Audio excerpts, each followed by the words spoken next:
Episode 176. That's the spirit.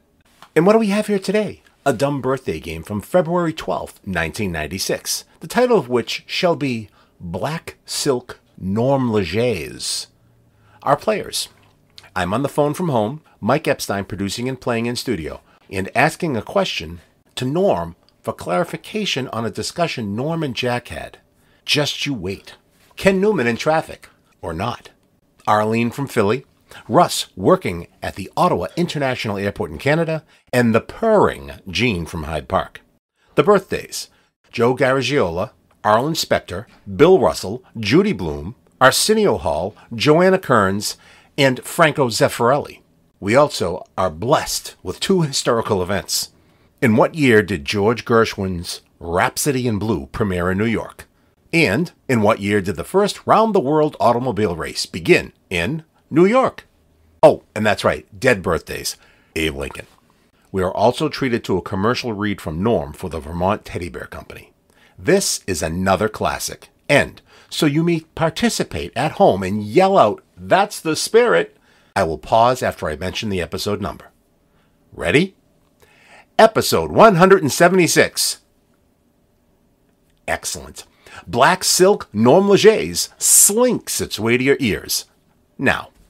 Tony Nesbitt, I'm so glad you're with us, Tony. Oh, thank you for that lovely introduction, Norm.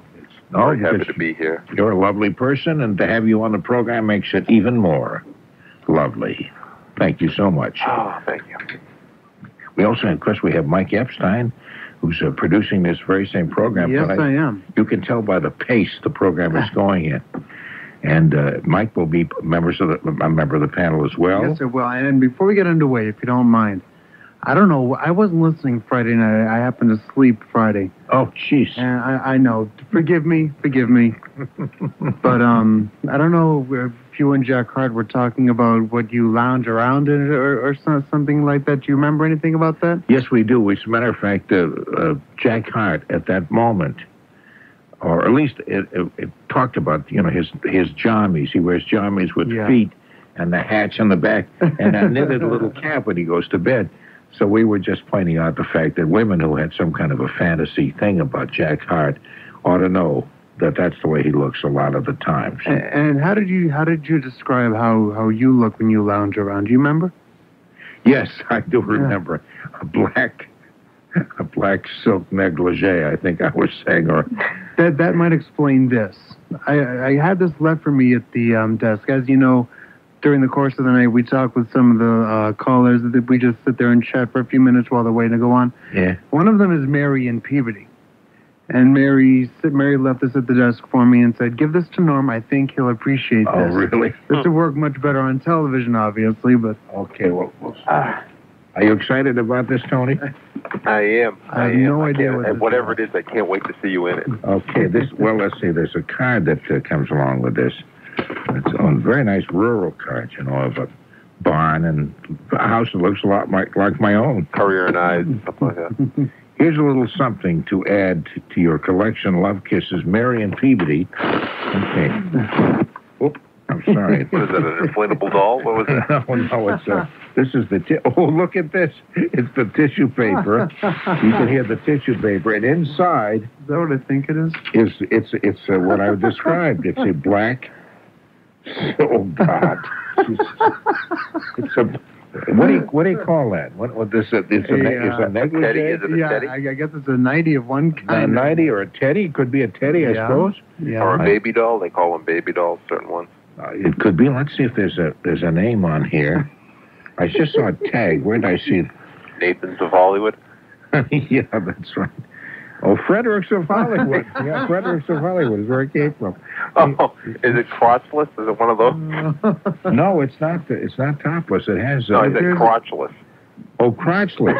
No, it's not it's not that. It's a. No, it's like a little small slip. I know there must be names for this, but I don't know this stuff. I don't usually wear those things, so I couldn't really tell you exactly what they are. That shows you before you go on the air and start joking to 38 states. Think a little bit about what you're talking about. That's really good. Make sure you wear that next week. Where? Where would I wear this? Okay. I tell you the truth, I happen to be such a manly guy that this doesn't bother me because I know my machismo, Yeah. who part of the expression shows through Yeah. no matter what I'm wearing. Oh, Jesus. That'll teach Raleigh for taking the night off.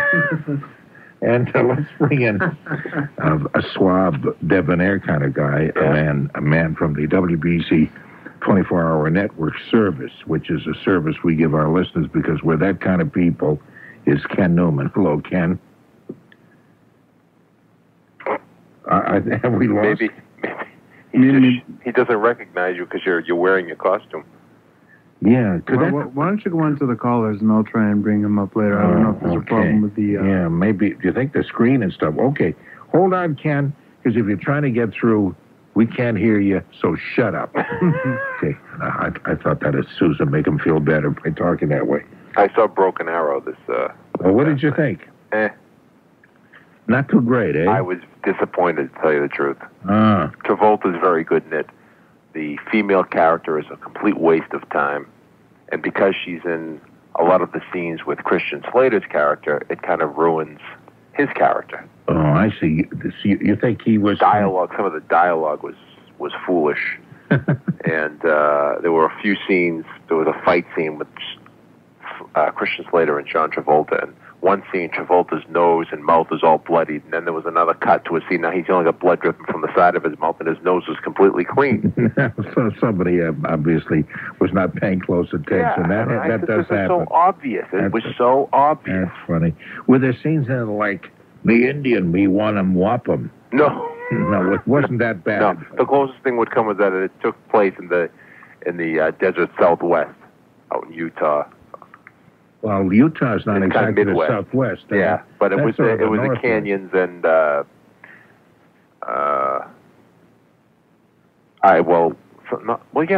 that the call? I don't know. It wasn't the Grand Canyon necessarily, but there was a river in the canyon bed. There's the Grice Canyon is in Utah. Yeah. Grice something or other. I don't know. All I know is I hunt many buffalo with my bow and arrow. Was that line in there?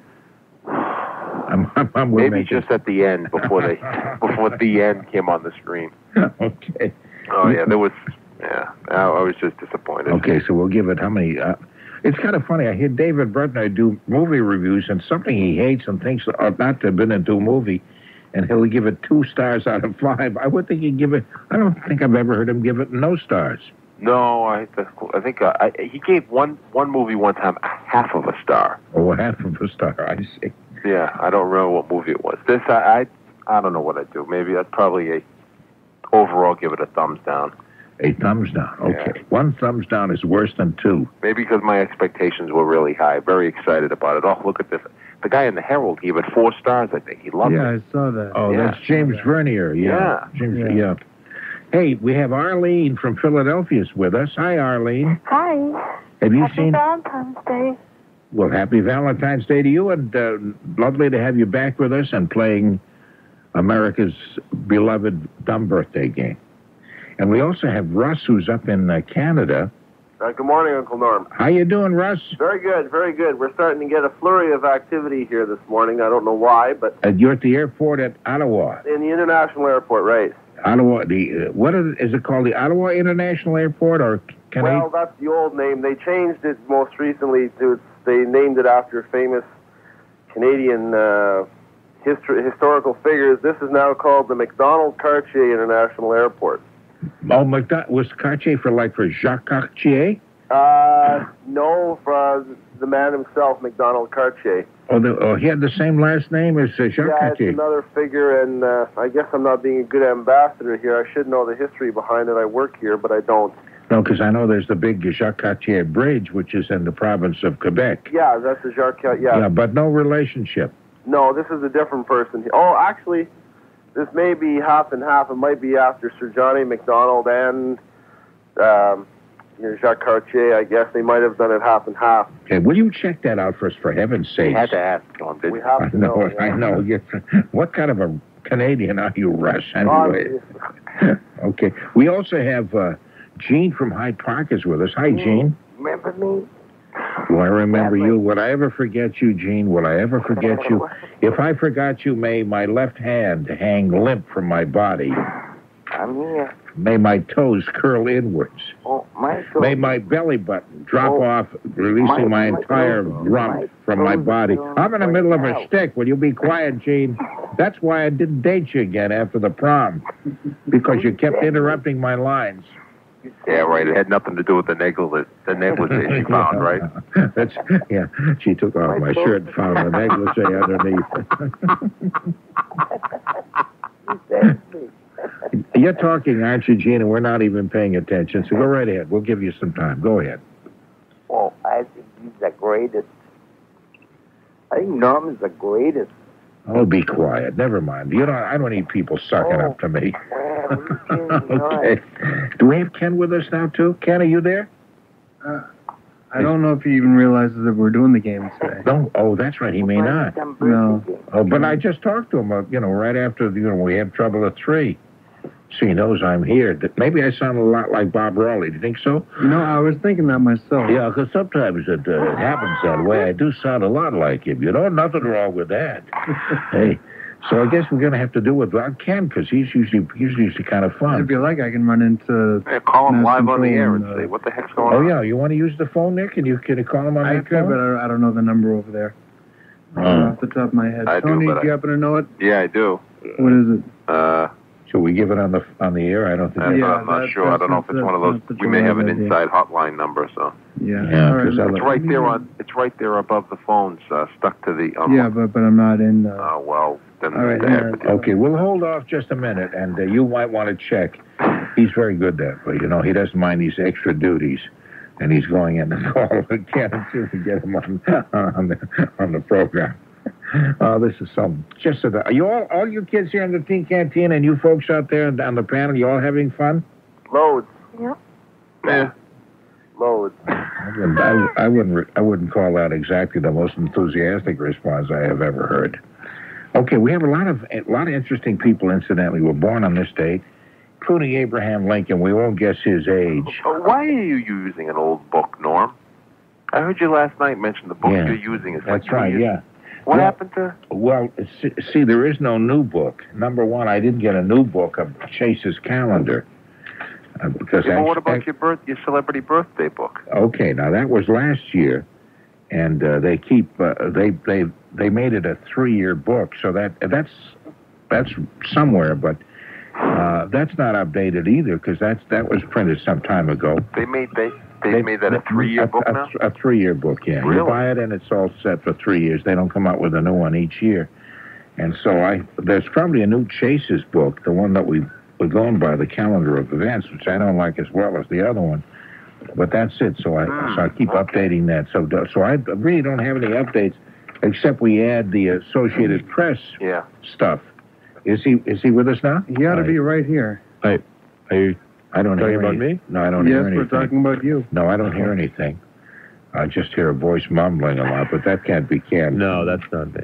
How you doing, Ken? I'm sorry. This is my imposter. Did you assume that there was no dumb birthday game today because it's Monday morning? Well, I sort of assumed that, yeah. Yeah, so we meant to get memos out, and we didn't, and by mistake, we sent memos to Peter Casey and other people, and we got memos back from them saying, "Oh, shut up, we don't care what you do."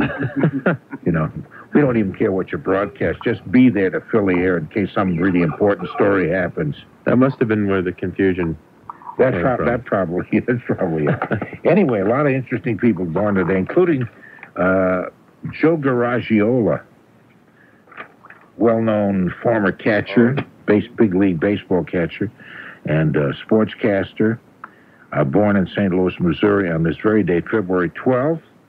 Arlene, how old would you say Joe Garagiola would be? Oh, I think about 77. 77, okay. And what do you think, Russ? Let's try 74. Russ is going to try 74. And those of you driving by WBZ's beautiful studios, the 75-story building here on Soldiers Field Road, we do have a big marquee out front, and we're flashing the ages and stuff. So you should keep up with it. Gene, what do you think? I'd say 76. 76. That's the spirit. Okay, there you go. Mike, what do you say? I think 76 sounds about right. 76, okay. And Tony? Sounds about left to me, too, 76. 76. My goodness. And Ken, what do you think? I think that I'm going to go with 74. 74, same as what Russ said, which means that both of you come the closest, but Joe Garagiola is only 70 years old today. 70. Just a young kid. Yeah. Should still be playing, really. That's not it. 70? Boy, do you realize that people don't even come of age? They don't even reach their peak till they're 70. Don't even start getting good. No, 70. Some people say 73 is the age. Yeah. Okay. Anyway, he's in the Hall of Fame and all that too. Great catcher. So we have two winners. We have Russ, and we have Ken Newman, and Senator Arlon Specter. Might be a little tough for you up there in Canada, Russ. He's an American senator. Oh, I'm a close fan of Senator Specter. Oh, are you really? Oh, yes. I follow his political moves day in, day out. Okay. He ran for president, which is why I think most people would remember him. He dropped out. He probably has the record of dropping out sooner than most anybody else ever did in the history of the political candidate. He just couldn't raise enough money, and so he's not a candidate and hasn't been. But how old would you say? Also the what's that? Remember the feminine Yes, Norm. You know Are you thinking about Anita Hill? Anita Hill, yeah. That whole situation there. Yeah, he was big in that whole. He was defending. He was kind of going after Anita Hill, as a matter of fact. Yeah. Okay, let's start with you, Ken. What do you think, Senator Arlon Specter? I'll say 63. 63. Okay, Tony, what do you think? Well, we have to speculate and say. Oh, that's close. Yeah, 60. Well, no, 63. 63, same as what Ken just Ken said. said 64. 64. Okay, Arlon Specter, incidentally, was born in Kansas, Wichita, Kansas, but he's the senator from Pennsylvania.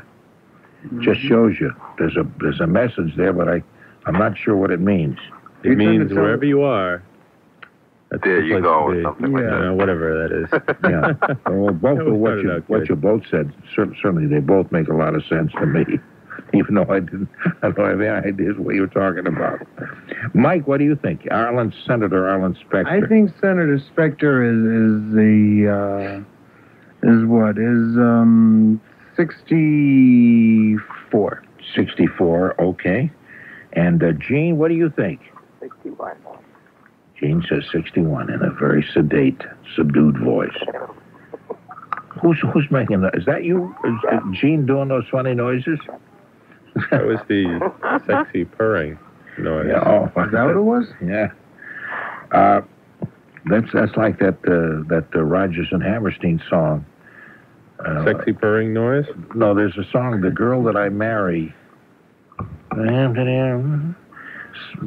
Pink as a nursery, and she purrs. I don't know. A lot of the women were objected to that whole song. They thought it was kind of anti-feminist. Especially when they talked about the girl, the girl that I married, purring like a kitten.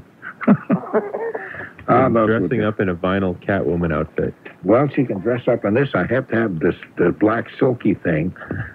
Anyway, Russ, what do you say? I'm going to take a chance, and I'll try 65. In case he's older, then I'm going to get it. Okay. Arlene, what do you think? Your name is almost like his. Yeah, and since I live in Pennsylvania, I should know this, but I don't know. But I'll make him a little younger. I'll just guess 58. 58. Actually, Russ is the closest. He's Senator Specter is 66, and Russ said 65. And a couple of you guys, Mike and Tony, both said 64, so you were pretty close. How about have to pay attention to politics down there, I guess? Yeah, how about Bill Russell? Bill Russell, the Basketball Hall of Fame, former coach of the Celtics. It says here in parentheses that his real name, or name at birth anyway, was William Felton, Felton. So he changed it to William Russell. Anyway, Bill Russell, superb athlete. What do you think, Gene? How old is Bill Russell today? 59. How much? 59. Are you just saying that just to tempt me? I didn't say 69. 59. You're going to say 39 is what you honestly do mean that, to be 39. Okay. Arlene, what do you think? 41. 41. Tony? 56. 56. Okay. Russ, what do you think? Bill Russell, what do you think? 54. 54. Okay. Ken? I'm going to go with 56, too. I was going to say that. So I will. And you did say that. 56. 56. Okay. Mike, what do you say? Well, hoping no one else is going to catch up with me, I'm going to say 57. 57. Okay, that's enough to get you the win this time. He's actually 62. Oh. A lot older than any of you said. Getting up there. Yeah, he's getting up there. Yeah, 62. He won't really be there till he gets to be 70, I'd say. And then he's at his peak. That's when he'll probably get back into basketball. Right, he'll pull a Magic Johnson. That's right. Get back on the court. He wants to send a message to all those who think that senior citizens ought to be dropped into the sea and forgotten about. That old. Yeah, see, no, he's 62. Okay, so Mike got that, and Mike and Ken has one, and you, Russ, have two. Thank you, Uncle Norm. Okay, no, thank you. Judy Blume, kids would know her. She mostly wrote children's books, although she's written some adult books, too. One book was kind of teaching kids about sex in a way, and some parents were objected to that because she'd been so much involved with kids' books. She wrote books like Blubber, Super Fudge, were a couple of her books. Anyway, born in Elizabeth, New Jersey. Russ, what do you think? Oh, God, let's try, I have no idea who she is, but we'll try 39. You're going to try that, too? Yeah. I see. Whenever, whenever you see in doubt, you try 39, I say. You're not mocking me, are you, Uncle Norm? Yes, I was. Oh, okay. I was mocking you. Yes, I was. Definitely. Oh, yes. Mike, what do you think? I also have no idea who this woman might be. Yeah, see, my kids used to read her books when they were very little. And so I kind of grew up Judy Blume, and I interviewed her once when she had written this more adult kind of book. Which book was it? I can't remember the titles other than the two that I mentioned. No, I don't remember that. Did you want to get it now? Do you think? Now that you're a married man, do you think it would be helpful to you? Yeah, I think I might be able to learn a few things, especially if it's teaches you about sex. That's right, and it's aimed at young people, very young people. Right. So it would be kind of language. This might be the help I might need for this Valentine's Day. No, it would be in language that you could understand, I'm gonna take a wild stab in the dark and say 56. Okay. Arlene, what do you think? 55. 55, is that what you said? Mm-hmm. Okay. Tony, what would you say? Oh, she's blossoming at 53. Blossoming into Bloom, I see. Yes. Excellent, yes. Oh, thank you. If I spelled her name Blume, which is the way she spells it, I don't know whether that would give any clues. It probably would not. But anyway, Ken, what do you think? Well, I was going to say 52, but now that you said Blume, I think I might change mine to 57. 57. Okay. The letters are much later in the alphabet, see, and it throws my whole calculations into a big jumble. Yeah, and you are a numerologist, I know. I love when Ken uses the technical terms. Yeah. Well, he does. One of those. He's based his entire life on numbers, the day he was born, the date, the years. You multiply them, divide them by 6. Yeah. Add on his father's age and that kind of stuff. I win the lottery all the time. I know that, and I know you've won a lot of things, and I know that you got your job as a big-time traffic reporter as a result of knowing numerology. So if you'll send away for our numerology kit, our operators are standing by. Anyway, Gene, how old do you think Judy Blume is? 56. 56. Okay. Judy Blume actually is 58 years old today. And so that means Ken Newman, who's at 57. I'm telling you, that numerology stuff works. Yeah, it really does. Yeah. And also with milk or cream and some kind of fruit, many call it the breakfast of champions. Today is also the birthday of Arsenio Hall. Whatever happened to him? He was riding so high with Coming to America, the movies and stuff, you know, and with Eddie Murphy. Never liked him. He was one of those guys. I never trusted him in a way. I thought his reactions to things were overdone, mostly for the show. And he had those really long fingers. I think that really did him in at the end. I don't remember the long fingers. But I remember him pounding on the chair when he was supposedly getting into hysterical fits when people did a joke. Yeah. That was to show how he was appreciating it. I thought nobody appreciates jokes that much, especially not that often. I mean, it's not that every single guest comes out. No, that was. He really would kiss up to the guest. Oh, everyone was wonderful. Everyone was his best friend. That's right. That's right. Arsenio Hall. Apparently, we've just taken a survey. Nobody misses you at all on television. Please welcome my very dear friend, Norman. Please welcome my very dear friend, Clint Eastwood. Please welcome my. I was just. He was friends with everyone. Yeah, that's right. Okay, let's start with Let's start with you, Mike. How old do you think Arsenio Hall would be on this very day? I think Arsenio Hall is. And I know he's one of your very dearest friends. He certainly is. I'm going to say 46. 46.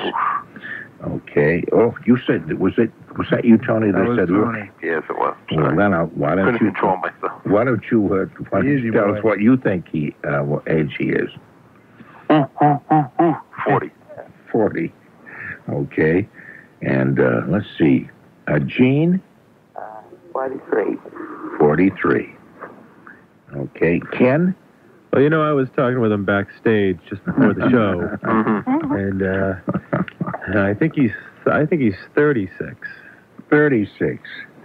Okay. Did he mention, because not that you can't use it anyway, but did he mention how old he was when you were talking with him backstage? Oh, we talked about all kinds of things, his newest movies, but especially his age. I get the inside track.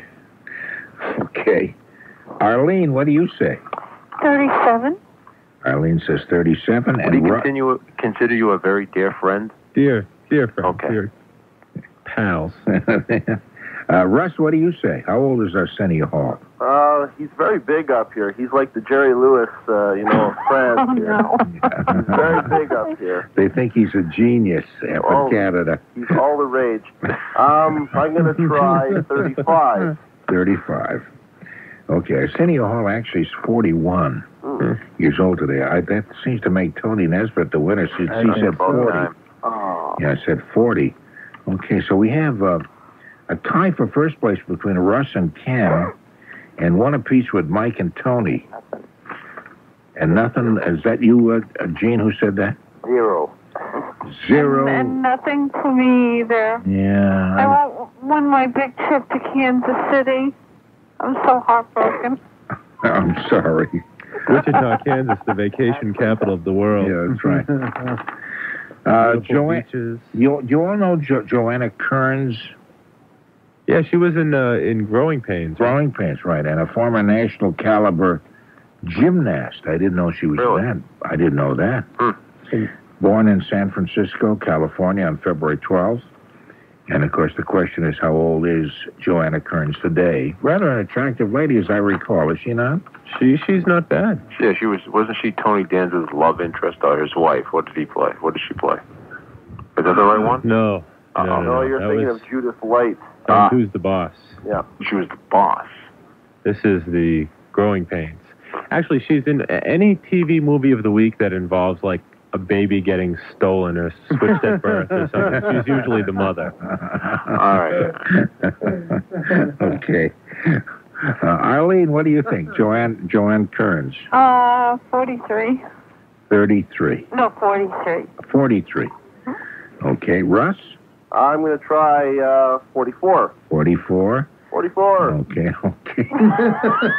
That's he's way up in Canada. He thinks We're he has to pumping yell. ourselves up. The polar bears are on the move. I can see them past my window here. So. Okay. I once, Russ works at the, as we mentioned, the airport at Ottawa.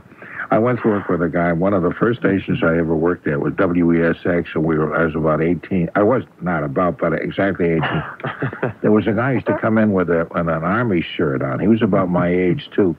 Never been in the army or anything, but he had a scar on his forehead. And he said he used to work at an airport, and he got hit by a low-flying plane. That's what caused the scar. And I was so stupid, I believed it. And, of course, the army jacket, I think, was his father's, who was in World War II. But I don't know. Every time I go to an airport, I think of that fellow, except I can't think of his name, and getting hit by a low-flying plane. Ow, that must have hurt. That must have really, I thought, ooh, that must have hurt. But I believed it. How big was this scar? Was it the entire length of his forehead, down the side of his face, along his chest to his navel? No. That was the most wanted man by the FBI of that year. I get those always. It was a tiny scar. He probably fell on a beer bottle or something like that. It was hit by a model plane.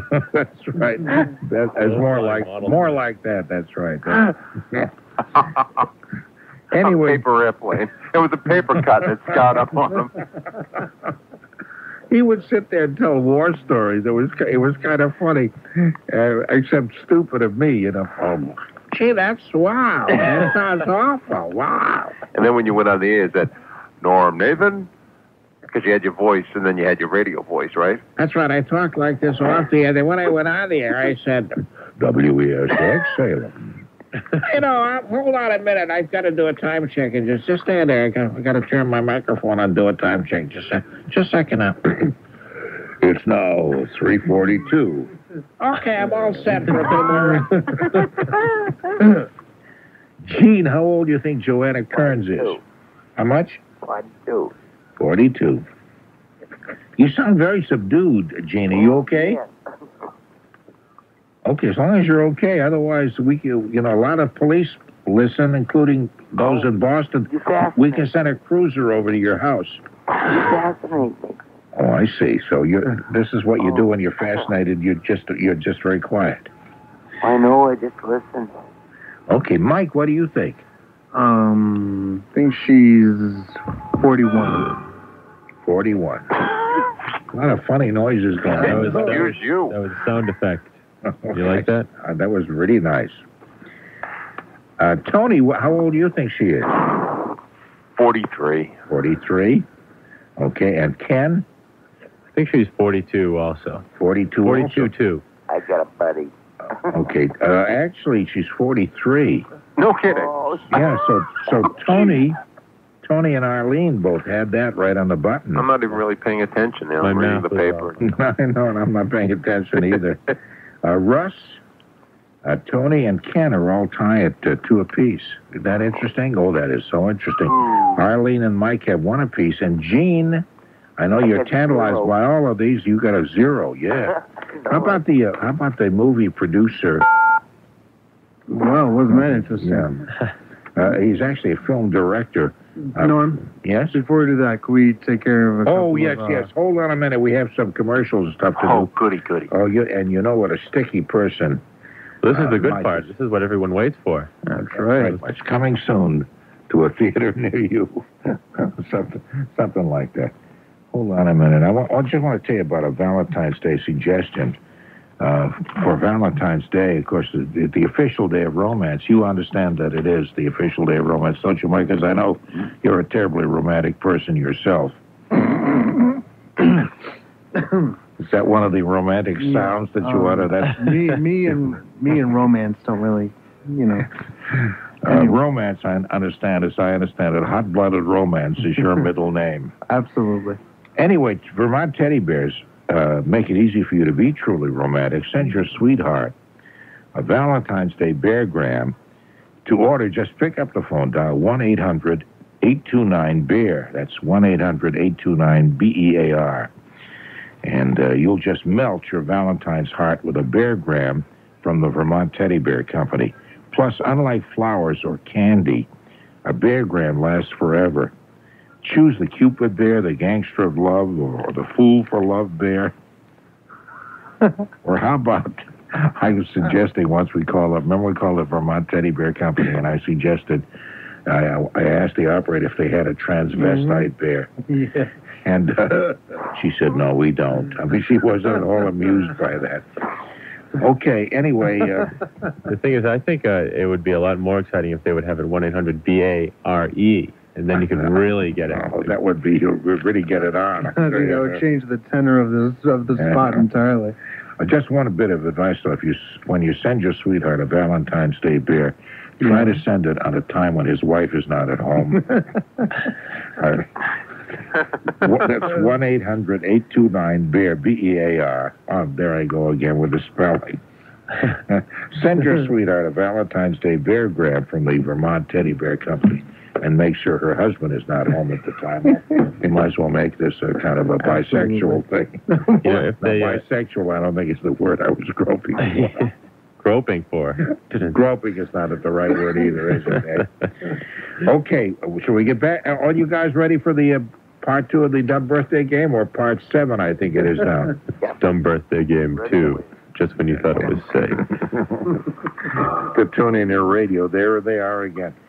Franco Zeffirelli, the movie filmmaker, the film director, born in Florence, Italy, on February 12th. How old would you think he is?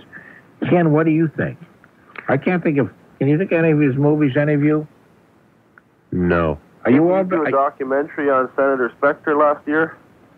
Yes, he did. There you go. He did. A Day in the Life of Arlon Specter, I think it was called. Starring Arsenio Hall. It was very big up Yeah, there. no, Arsenio Hall was in a production called Death of a Moil. He played Arlon Specter. Yeah, that's right. That was in the spoof Expectorate. That's right. That was it too. Inspector Specter. Yeah, it was the story of dentistry in Findlay, Ohio, at the turn of the century. His film was called Rinse Please, as I recall. Directed by Franco Zeffirelli. That's right. Didn't he have something to do with that industrial film? The Romance of Steel Ingots. Yeah, didn't he? I think maybe it was just his production company. Maybe he didn't direct it necessarily. That was the American version. That was Franco American. That's the Franco-American one. I knew somebody would get that line in it, but it had to be you, Ken. I was kind of hoping it would be Gene from Hyde Park who would say that. Jeepers creepers. How old, speaking of Gene from Hyde Park, how old do you think Franco Zeffirelli is on this very day, February 12th? Pardon me? Picking on me again. I am picking on you, yes I am. 58. 58.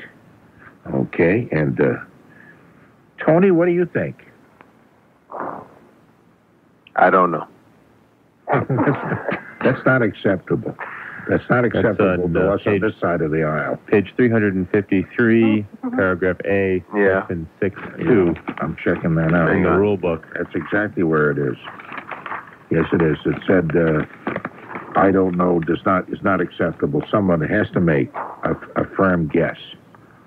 I firmly guess I don't know. That's better. 68. 68.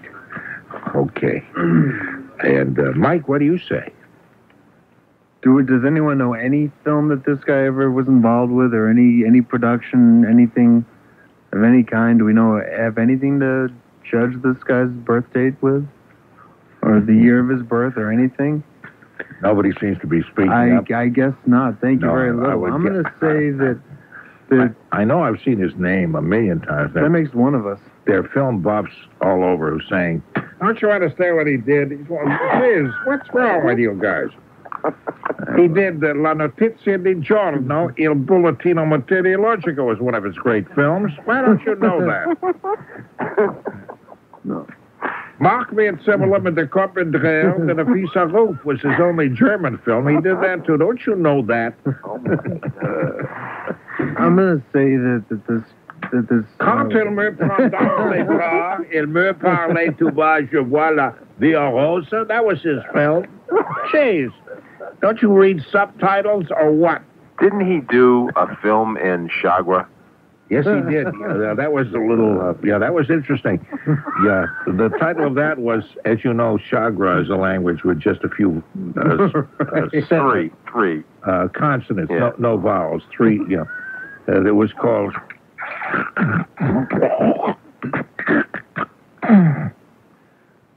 And they didn't have they couldn't figure, they had no subtitles for that. Very few people can translate Chagrin. But that was his film. It was not a financial triumph, but it was an artistic. Oh, definitely. Most definitely. It was, shown at the Cannes Film Festival, as I recall. I'm going to peg this guy's age at 63. 63, okay. And let's see. Russ, what do you think? That name has an air of, oldness about it. He's been around for long. Nobody in this century named their kids that. Franco Zeffirelli. No. I give him 80. 80. Okay. And Ken, what would you say Franco Zeffirelli's age is today? Well, I would say the correct age if I knew it. But under these circumstances, I think I'm going to say 68. 68. Okay. And Arlene, what do you think? Well, I should know better because I'm Italian, but I don't know, so I'll just have to guess 62. Okay.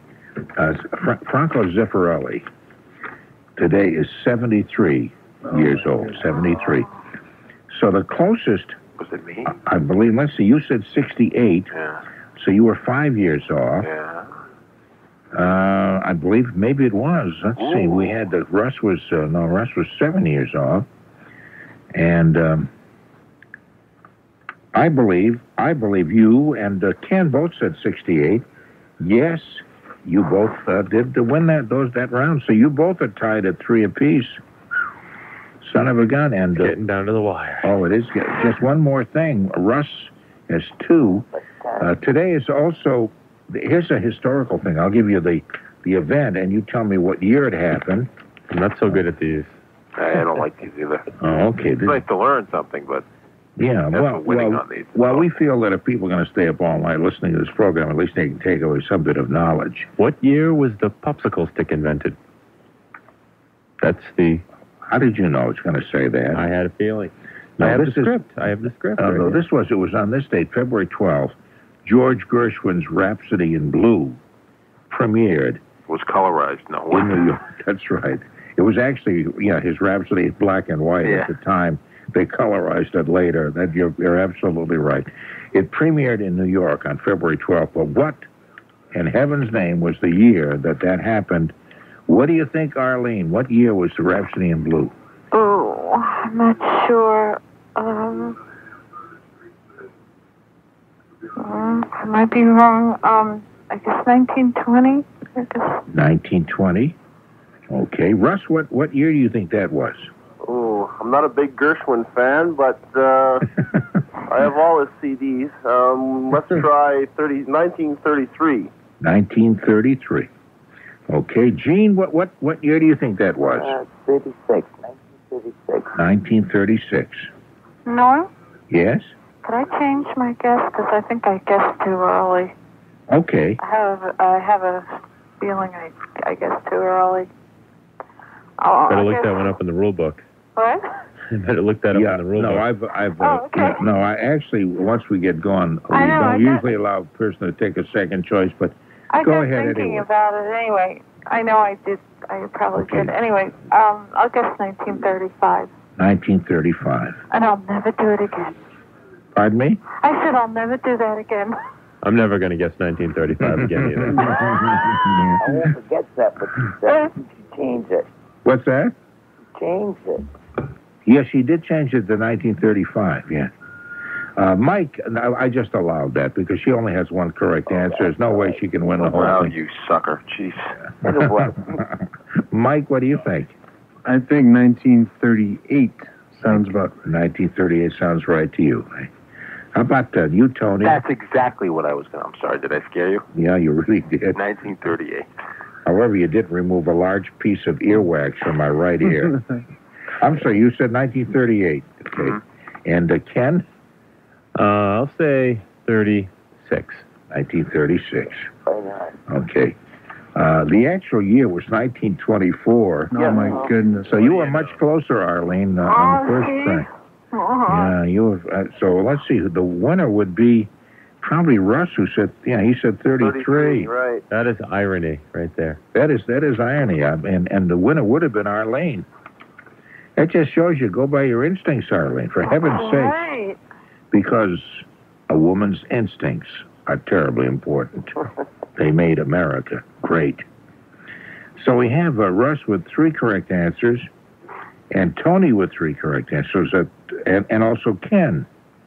We ought to have right back to the beginning. Yeah, we ought to have maybe one more. Yeah, we can do one more. We could. Okay, one more. Okay. The first round, this is February 12th, the first round-the-world automobile race began on February 12th in New York. It ended in Paris the following August. First round-the-world automobile race. Okay, what year would that have been, Ken?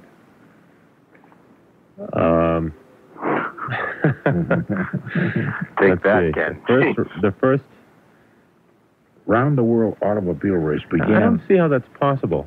I know that. I don't think they traveled across the Atlantic. There probably was some other means of getting overseas, I'm As far sure. as I know, that hasn't taken place yet. Will you guess? Because we're running kind of tight on time I'm sorry. I don't know. 1935. 35. Tony, what do you think? Well, 19... I'll stick with 38. 38. Okay, Mike? 29. 29. And Gene? 28. 1928. Russ? I'm going to go with Gene, 1928. 1928. Arlene? 1930. 1930. The actual year was 1904. I'm sorry, 1908. 1908. Excellent. 1908. So the closest... Nobody was really close, but I think Mike was the closest with 1929. Oh, I said 1928, Norm. You said 1928. You're absolutely right. So you win. You win the whole thing. Well, yeah. So we the problem is getting a prize up to Canada without going through customs. Have him pick it up on his motorcycle trip down to Washington. Well, I'm coming through in May. Okay. Hold on, Russell. Not Russ. Mike, I gotta get going because we got about 45 seconds to news. But Mike will take your name and address. So you hold on. Don't hang up yet, Russ. Okay. We'll send something up. We'll see. A whirlwind tour of the city of Lynn would be nice. That would be good. Yeah. And you're in line for that. Hey, Tony, thanks a lot. You're welcome. Hey, have a great day. And you too, Arlene. Thank you. And Ken. See you next weekend. Okay, see you next weekend. And Gene, too, thank you very much. Love you. Okay, nice to have you playing the game. And, of course, thanks also to Mike Epstein. And thanks to me, the very beautiful Norm Nathan. Did that live up to the hype? I found it to be an excellent condensed version of almost everything Norm. Please like, subscribe, and share, and support the show on Patreon. Closing the vault and leaving this world a little sillier than we found it. 4. Jack Hart's Jammies. Negligees, teddies, nighties, and baby dolls. Heck, lingerie in general. Mary from Peabody. Fredericks of Hollywood. Nathans of Middleton. Limp left hands, curling toes, and dropped belly buttons. Shtick. Norm's unmatched Bob Raleigh impression. The Teen Canteen. Using old reference material. Not getting the memo. The Great Dumb Birthday Game Marquee on Soldiers Field Road. David Wright and the American Weekly. Numerology. Movies of the Week. Getting hit in the forehead by a low-flying model paper airplane that leaves a scar. Norm's real voice. Beargrams. Arsenio Hall starring in Death of a Moil. Oh my, it's hard to say that with any kind of a straight face.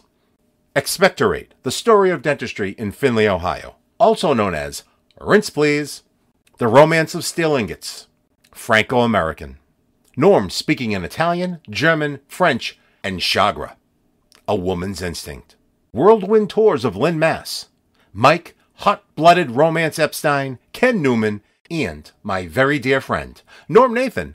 And using my real voice, I'm Tony Nesbitt.